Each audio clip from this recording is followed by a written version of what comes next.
Aleluias. Glória a Deus. Abra suas Bíblias no livro de Filipenses, capítulo 4. Diz assim a palavra do Senhor: regozijai-vos sempre no Senhor. E outra vez digo, regozijai-vos. Seja a vossa moderação notória a todos os homens. O Senhor está próximo. Por nada estejais ansiosos, mas em tudo, pela oração e súplica, com ações de graça. Sejam as vossas petições conhecidas diante de Deus. E a paz de Deus, que excede todo o entendimento, guardará os vossos corações e as vossas mentes através de Cristo Jesus. Amém? Você pode glorificar, exaltar o Senhor nessa noite? Glória a Deus. Queridos, nós estamos no quinto elo da campanha, sexta-feira da intercessão. Faltam 2 dias para nós fecharmos essa campanha. E eu sei que Deus está fazendo grandes coisas. E nessa sexta nós queremos falar, antes de nós orarmos, sobre o crente que se alegra em Deus em meio às tribulações. Sabemos que não é fácil se alegrar em meio às dificuldades, em meio às lutas. Para um crente, quando ele passa muitas adversidades e lutas, sabemos que nós somos provados a todo tempo, a todo momento e a todo instante. Sempre nós vamos ser provados, porque a Bíblia diz, Jesus falando no livro de João, que no mundo nós teríamos aflições. Só que Deus ele nos deixa uma reflexão, que além das aflições, que nós teríamos que ter ânimo para que possamos resistir aos dias maus. Quando Moisés morre e Josué é chamado por Deus para ser o sucessor de Moisés, a primeira coisa que Deus vai falar com Josué é uma palavrinha chamada ânimo. Deus olha para Josué e diz assim: ei meu filho, sede forte, corajoso e tem bom ânimo. Observe que Deus ali não chega para Josué para derramar dons. Deus não chega para Josué para falar da terra prometida que mana leite e mel, porque nada adianta. Sabemos que temos uma promessa, sabemos que tem uma terra para nós conquistarmos. Nada adianta em saber que a terra é boa, que mana leite e mel, se nós não tivermos ânimo para poder conquistar. Então Deus ele vai começar chamando Moisés, Josué, e vai dizer: meu filho, tem de bom ânimo. Depois que Deus fala com ele, tem de bom ânimo, aí Deus agora vai revelar a ele por que ele tem que ter ânimo. Aí Deus vai falar: meu filho, tem de bom ânimo, porque tu farás esse povo herdar a terra prometida. Observe que nada adianta de Deus chegar para Josué e revelar para ele a sua promessa. Nada adianta falar da terra prometida, da terra que mana leite e mel, se não tiver ânimo. Você vai saber que há uma promessa, você até entende que há uma terra para conquistar, mas a falta de ânimo tem lhe paralisado. Por isso que Deus se preocupa em falar com Josué e dizer: a primeira coisa que eu quero te dizer não é sobre a terra, você vai precisar de ânimo. E ânimo é um agente pelo qual todo crente precisa ter, porque para você ter fé, você precisa ter ânimo. Para você acreditar em algo, você precisa ter ânimo. Se você não estiver animado, você não consegue se movimentar para o alvo pelo qual Deus determinou para a sua vida. E o apóstolo Paulo vai chegar na igreja de Filipenses, versículo 4, vai dizer: ei, regozijai-vos sempre no Senhor. E outra vez eu digo, regozijai-vos no Senhor. Observe que ele vai frisar bem essa palavra. Ele vai dizer: vocês precisam se alegrar no Senhor. E outra vez eu digo, alegrai-vos no Senhor. Porque Paulo frisou essa palavra, porque manter-se animado nos dias que a gente vive hoje não é fácil, mas Deus nos alertou, teríamos aflições e precisamos ter ânimo. É bem verdade que quando Josué, ele pega 12 homens para olhar a terra prometida, e quando esses homens chegam da terra prometida, eles começam a carregar um cacho de uva, que eram 2 homens para carregar. A Bíblia diz que 2 homens, dos 12 que foram, 10 se levantaram. E Josué perguntou: como é a terra que Deus prometeu? E eles começaram a prestar um relatório, dizer: ei, a terra que Deus prometeu é terra boa, a terra mana leite e mel, a terra tem umas uvas que era 2 homens para carregar, a terra tem algo lá que é muito gostoso. Verdadeiramente a promessa que Deus fez é fiel.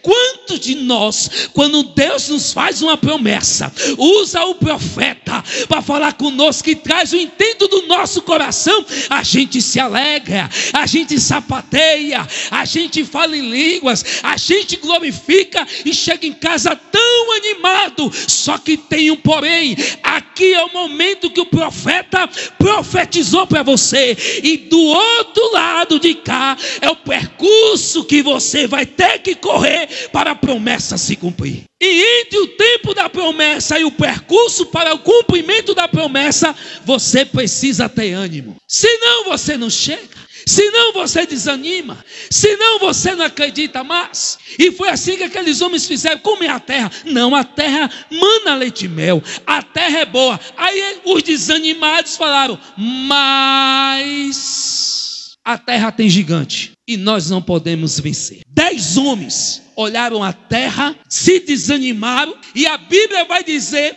que eles contaminaram todo o povo com seu desânimo. Da mesma forma que a alegria contagia, o desânimo também ele destrói. E a Bíblia diz que todo o povo de Israel começou a murmurar. Que Deus é esse que nós servimos?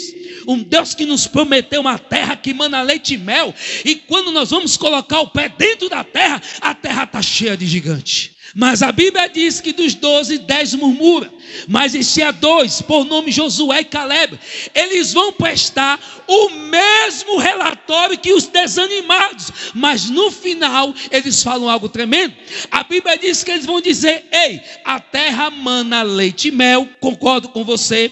A terra é boa, concordo com você.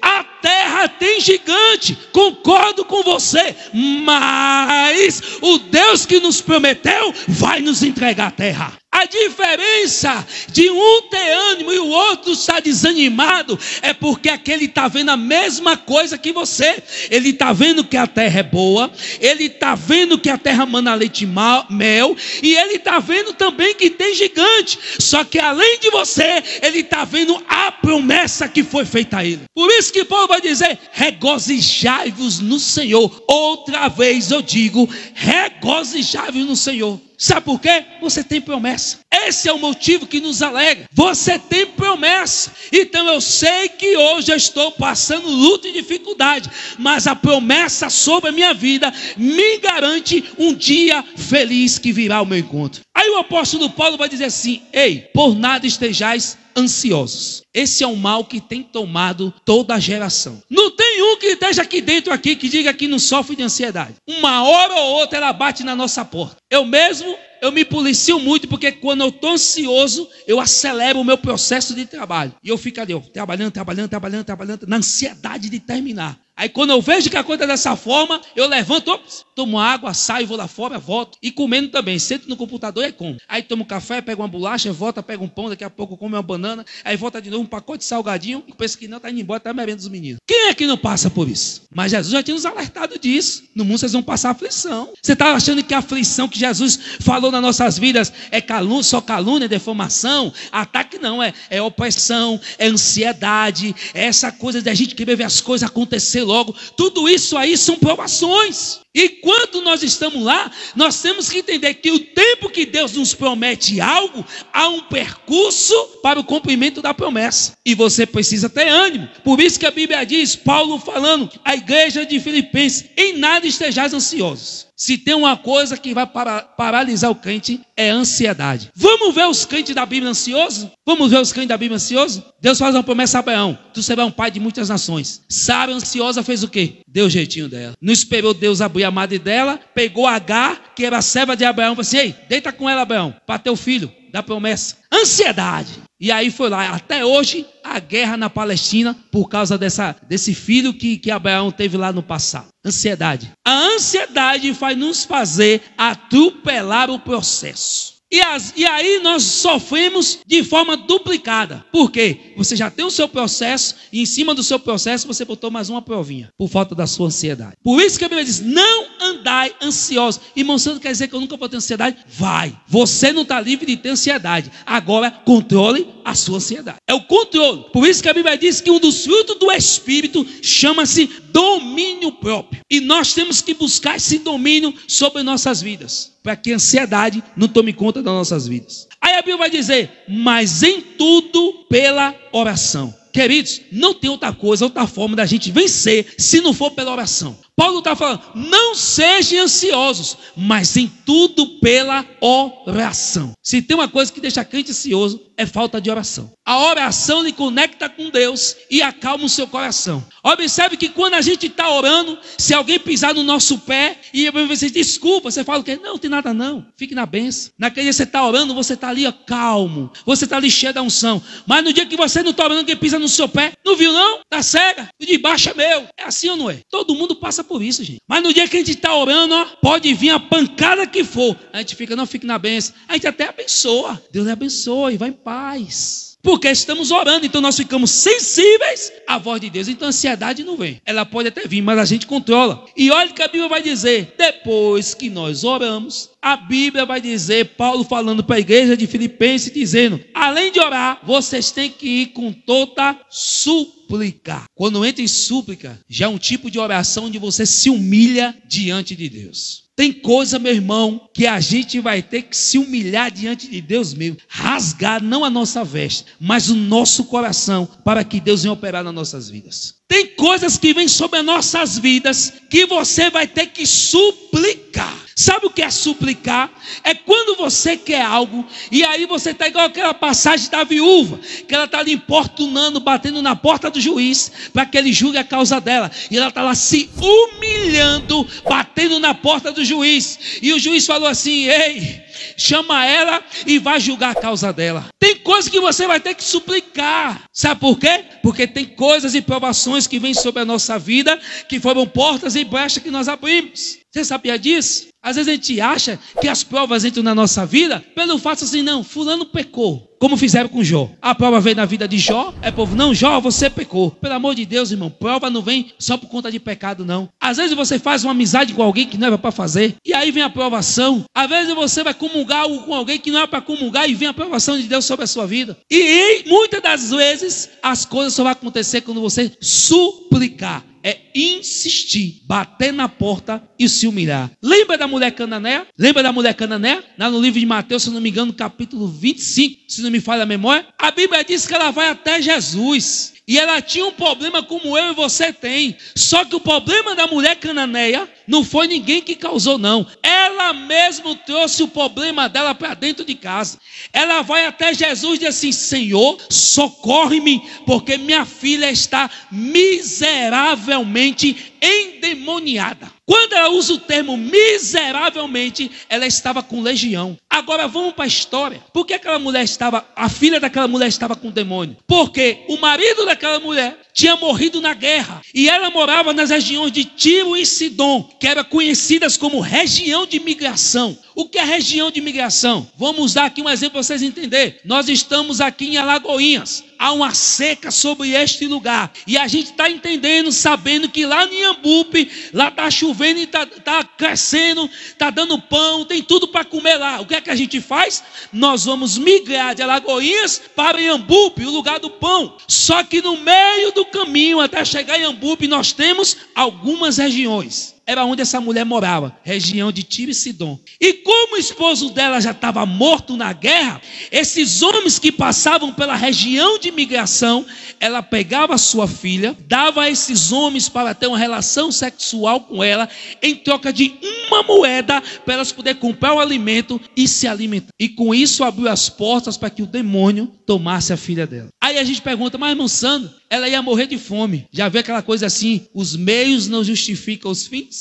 E aí ela vai até Jesus e diz, socorre-me, porque minha filha está miseravelmente endemoniada. E o que foi que Jesus fez? E o que foi que Jesus fez? A Bíblia diz que Jesus olha para ela e não diz palavra nenhuma. Há momentos na sua súplica em que Deus vai ficar em silêncio. Mas o silêncio de Deus não é para te matar. É para te provar, para ver até onde você vai. Até onde você acredita.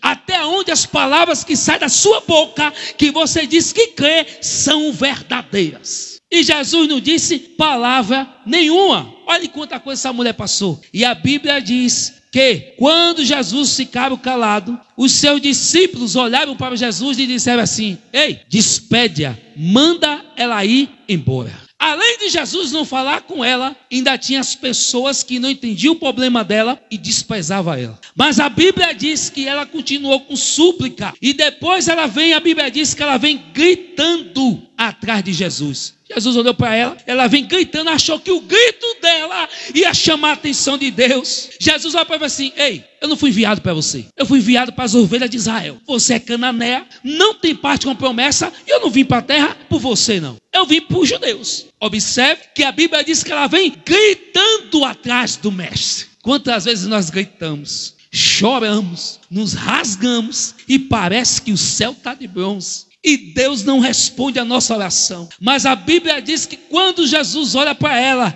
e diz assim: ei, eu não vim para você não, eu vim para as ovelhas perdidas da casa de Israel. Sabe o que foi que ela fez? Muitos de nós desistiria. A Bíblia diz que ela prostrou e adorou a Jesus. Depois que ela prostra uma adoração, essa adoração ainda não comoveu o coração do mestre. Jesus queria saber até onde ela ia. Ei, essa luta que você está passando, Deus está lhe testando para ver até onde você vai. E você só tem duas opções: ou você avança ou você recua. E ela se prostra, ela usa uma arma, que é a arma mais poderosa que comove o coração de Deus, chamada adoração. E a Bíblia diz que ela termina de adorar.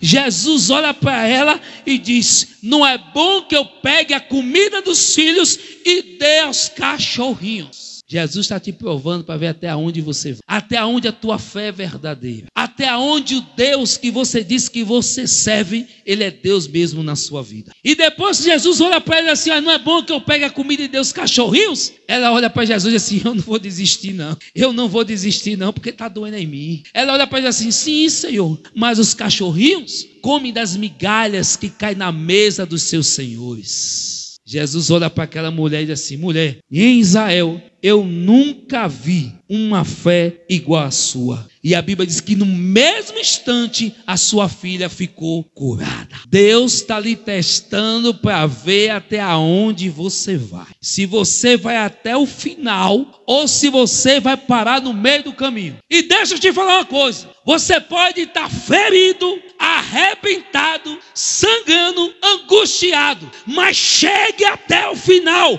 porque o Deus que cura as feridas, que cura a sua alma, está te aguardando. Louvado seja Deus. Olha para o seu irmão assim: ei, Deus está te provando para ver até onde você vai. Sabe por que Deus faz isso? Porque o apóstolo Paulo chega lá e diz assim para a igreja está toda lá no culto de louvor, de adoração. Aí está o povo lá: o Senhor dos exércitos é o seu nome, o Senhor é meu pastor e nada me faltará.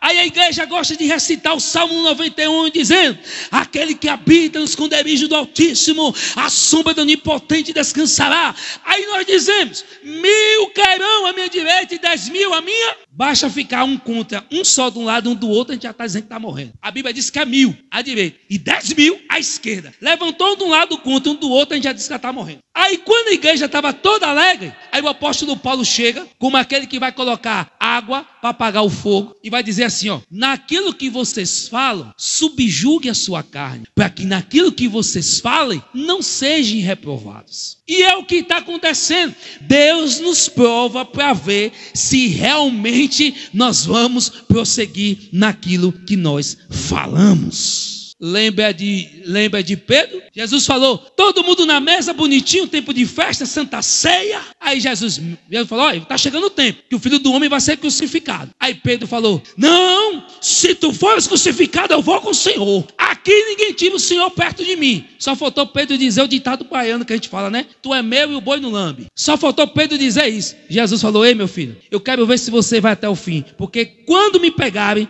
antes que o galo cante 3 vezes, tu vai me negar. Não, negar o Senhor não. Eu estou aqui para tudo que der e vier. Eu estou aqui do seu lado, venha quem for. Quando Pedro viu a coisa apertando, Jesus sendo crucificado, antes de ser crucificado, Jesus recebendo tapa na cara, chicotada nas costas, começou logo Pedro, se esconder. Aí veio um de lá de cá e falou assim, ei, você eu conheço, você parece com Jesus. Ele, eu mesmo não.